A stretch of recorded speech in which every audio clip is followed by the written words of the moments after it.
तो इसमें कुछ गलत नहीं किया सीबीआई ने। जब गली गली में ठेके खोल रहे थे, एक नया स्कूल नहीं खोला, एक नया हॉस्पिटल नहीं खोला, जब हमारी पार्टी का हर एक कार्यकर्ता ज़मीन पे आके लड़ाई लड़ रहा था, जब मंदिरों के पास, गुरुद्वारों के पास, हर गली में जब महिलाएं प्रदर्शन कर रही थी, तब ये नहीं याद आई थी। जब लिकर पॉलिसी को वापस लिया गया था, जब 5% से बढ़ा के 12% कमीशन करी गई थी और इतने ही साफ़ सुथरे थे, इतनी साफ़ छवि है, तो फिर ये लिकर पॉलिसी को वापस क्यों लिया गया? बात होती है लिकर की, आप बात करते हैं शिक्षा की, सिर्फ इसको डाइवर्ट करने के लिए। एक इनका सीएम ने एक जवाब दिए लिकर पॉलिसी के ऊपर, बाहर आके जवाब क्यों नहीं देते? अगर इतने ही साफ सुथरे हैं इनके डिप्टी सीएम, तो आके जवाब देना लिकर पॉलिसी पे।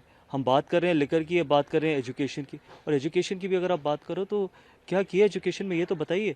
तो मेरा मानना है कि जो भी सीबीआई कर रही है वो बिल्कुल ठीक कर रही है। आम आदमी पार्टी लगातार इस चीज़, साथ में उनका ये संजय सिंह का ये भी कहना है कि मुझे सीबीआई दे दीजिए, मैं 2 घंटे के अंदर मोदी, अडानी सबको अरेस्ट करा दूँ। देखिए, ये सिर्फ उनका पैनिक है। जब आप ऐसे बयान देते हैं ना, तो इसका मतलब ये पता चलता है कि आप किस तरीके से, जब आपने गलती करी होती है और आप एक्सपोज हो जाते हैं ना, फिर आप इस तरीके की बातें करते हैं। आप आइए ना, आप वैसे तो आप बड़ा अपना नैरेटिव क्रिएट कर पाते हैं मीडिया के थ्रू, आप बड़े बड़े विज्ञापन देते हैं। आप आके बताइए दिल्ली की जनता को, देश की जनता को, कि आपने लिकर पॉलिसी को वापस क्यों लिया था, आपने 5% से 12% क्यों बढ़ाया था। आप ये बताइए, साफ जवाब दीजिए। बात किसी और मुद्दे पे हो रही है, बात आप किसी और मुद्दे पे लेके जा रहे हैं। और बाकी इनके जो प्रवक्ता हैं या जो भी इनके सांसद हैं या जो भी इनके विधायक हैं, उनसे कोई लेना देना नहीं है, क्योंकि साफ सुथरी छवि तो सीएम अपनी दिखाते थे ना कि सबसे ईमानदार हैं। तो उनके ही नाक के नीचे ये सारा काम हुआ है, तो उनको आके जवाब देना चाहिए दिल्ली की जनता को। मैंने पहले भी ये बात बोली थी, दिल्ली उनके लिए एक मिल्किंग काउ है।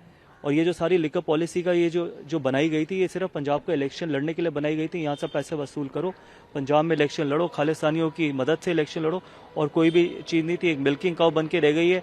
एक नया काम दिल्ली में नहीं हुआ। बहुत अनफॉर्चुनेट है कि जब हमारे पिछले 8 साल से ऐसे सीएम हो, और पहली बार ऐसा हुआ होगा देश के इतिहास में कि एक शिक्षा मंत्री शराब घोटाले में जेल में जा रहे हैं।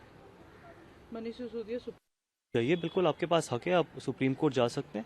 लेकिन जहाँ तक हमारा मानना है, जहाँ तक मेरी पार्टी का मानना है, जहाँ तक एक नॉर्मल दिल्ली वासी का मामला है, ये ओपन एंड शट केस है।